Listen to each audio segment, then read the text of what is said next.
I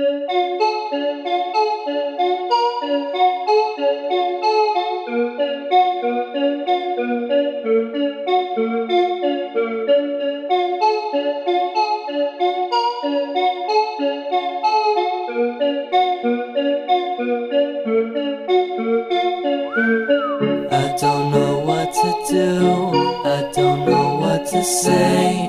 My mind is killing me, these numbers aren't going straight up. Maybe if I talk about some things I don't really want to talk about, I'll make some money and I'll go on tour, so I don't have to go to school anymore. Things just really aren't that bad. I got a nice mom and I got a cool dad. I just stay in my room too long, but I finally got a girlfriend and she's the bomb.